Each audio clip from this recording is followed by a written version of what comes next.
DJ Jamba, have the whole soca party rocking. Oh yeah, with whining out the breaking, but the soca girl I watching. Man, I ain't no in a disco. I would meet a girl who could move to you. Yo, so I asked the soca lady, please come and soca with me. Anita, you can soca down with me. Anita, let me soca this party. Oh yeah. 99.9 WEFM. WhatsApp us or call us at 457-9997. Activated Mornings on WEFM 99.9 is on now.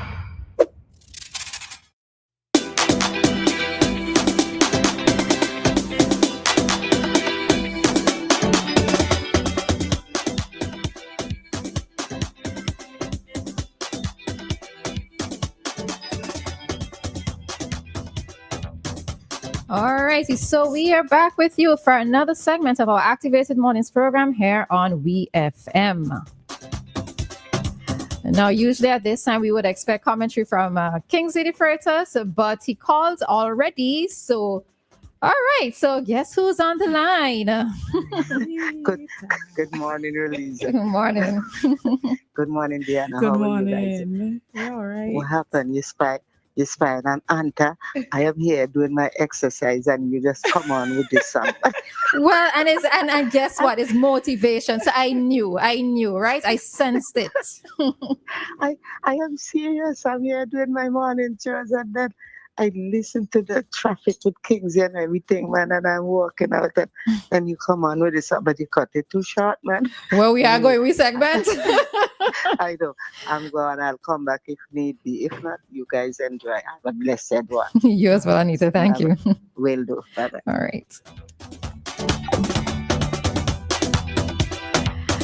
All right. So, yes, we are back with you for another commentary segment on our Activated Mornings program. In studio, as per usual, you have Dianna, Cain, and myself, Roleza Samuel. All right. And good morning to Miss Joycelyn Joseph there on the live and the other persons who are on the live at this time. All right. As well as the silent listeners. We know they're plentiful, but good morning to many of you. All right. So for the Catholics out there, or maybe those who are, interested in just knowing little things that are happening, the conclave is happening today. It has already started. All right. So the conclave is where I think it's 133 priests are in a secret room where they are going to be casting a ballot to elect the new Pope. All right.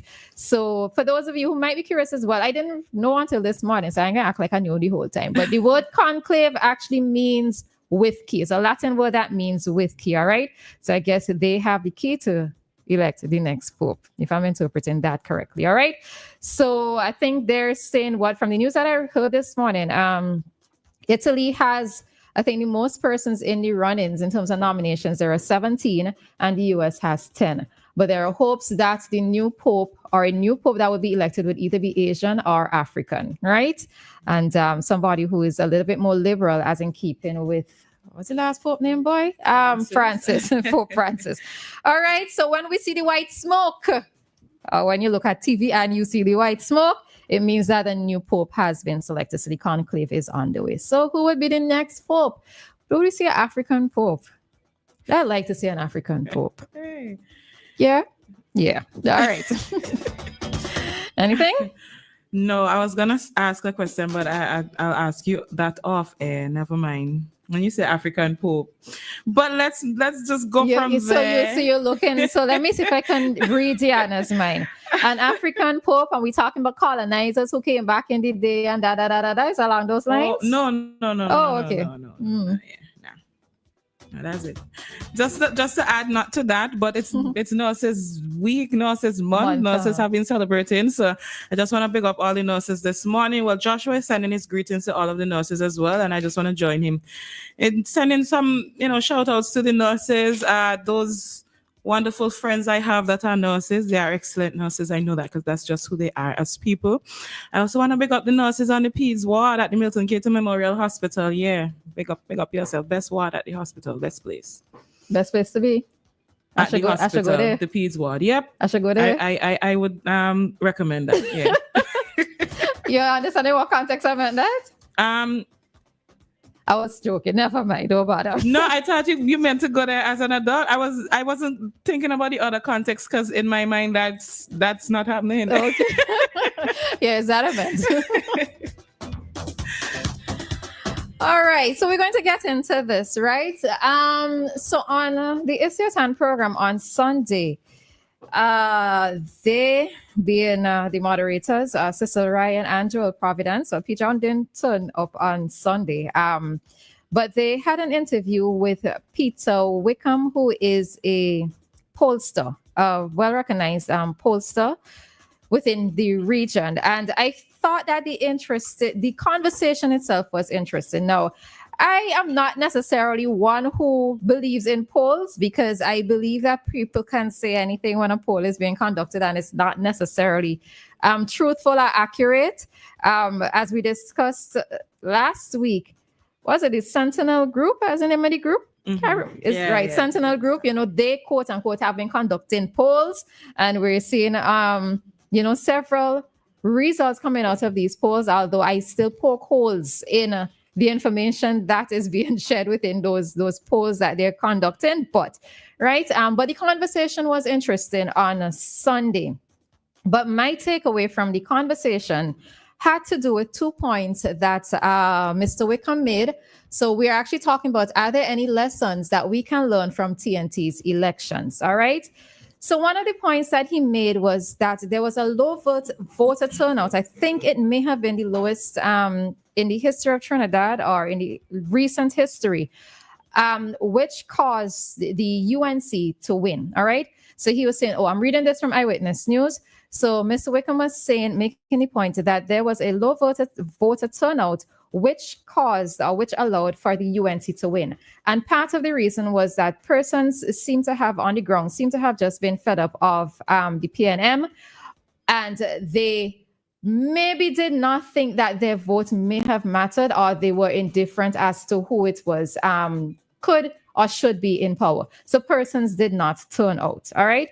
And again, as I mentioned before, previously in different segments or different programs that we've had so far, is that part of me is almost fearful of the same thing happening here in SPG, right? I know that the election, the bells haven't been called hasn't been rung as yet. The date hasn't been set. Things are picking up and things are gearing up. But there are times when I wonder if persons may find themselves in the middle spot. They're like literally on defense. Maybe they're on defense at this time, but because they are on defense, that's just my feeling of things or my view of things in terms of speaking with people and that kind of thing. Mm-hmm. That many persons are on defense, and if you're on defense, there may not be that push for you to go out and vote, right? And in you not going to turn out and vote, it also means that you are accepting the results come what may. And if we see in the case of the UNC, it was a landslide. Like it was a ridiculous, it was a ridiculous win that they had.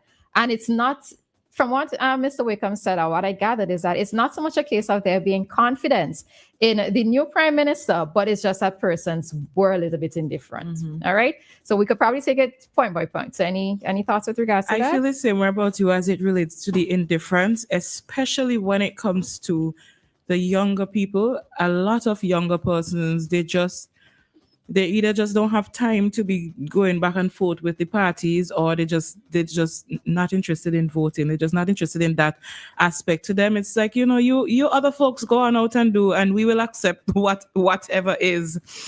And I'm not upset with them for feeling like that. I can understand how and why they would feel like that. So it's interesting because I do think that those 2 points that the gentleman raised, to me, they are the ones that are talked about the most. Every time you talk about issues, there's always the issue of the crime and we always talking about the money. We always talking about the money.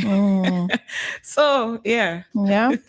All right. But the thing I would always tell persons, you still need to go out and vote, right? Because you can't say that you're not going out to vote and then you are going to be the most vocal and the most critical. Like you do have a say in the process, and persons fought for us to be able to have a say in the process. So if you have a say in the process, why aren't you, engaging? Why aren't you doing what it is that you're supposed to do? So I think will make a difference. And that's what we have to be so careful with, because we have seen in the past where one vote can make a difference, So yeah, it's just going to be a lot of introspection. But yeah, that's my take on that first point that he made. So just to add to that particular point, I feel like for the political parties now, instead of focusing on those who for a fact going out to the poll to put their X next to your star or your key or whatever other symbols will come in, right? So instead of walking on those persons, because for a fact they stand behind you 10 toes down. Now you got to walk on those who are saying, "Me ain't got time to tell you, it is what it is." Now they have to, they have to shift certain things and put their focus on that now, I think. And I still also want to, I still believe that, as I said last week, if somebody offer me something, I can which side. As long as I need it, I would take it, right? I will take it. I would also say, if you bring cartel, I just might turn up. But this does not necessarily mean that you are going to get my vote, So I really would like to encourage political parties. Yes, you have to try your little things, right? You have to bring the entertainment in with the message that's being spread, or the agenda that you want to put forward to hammer head into the votes, into the heads of voters. But I want to hope that it's going to take more than that. All right. At least for somebody probably like me and Dianna, it's going to take more than that. All right, so Mr. Wickham also made another point, which is something that I've been saying, and I am kind of happy to see it written here in black and white, all right? So he says something that candidates matter little. He said that the candidate who runs in a particular constituency ranks low down on the voters' consideration, but added that constituency representatives can grow over time. He said that at first blush, you choose a party, right? You choose a party, you choose a government, you choose a leader, and fairly low down on the totem pole is the question of the preferred representative. Because the representatives can't should be anything unless the party is in power. So again, remember, I've always been asking this question: how do persons actually vote? Are we voting for the best representative for our constituency, or are we voting for the candidates? Oh no, are we voting for the party, right? Are we voting for the party? And it was interesting to see it. But you see, and then you see, when you say that people say they're voting for the party, right? Then you're going to turn around like say 2-3 years in and then say, but the constituency rep ain't doing nothing.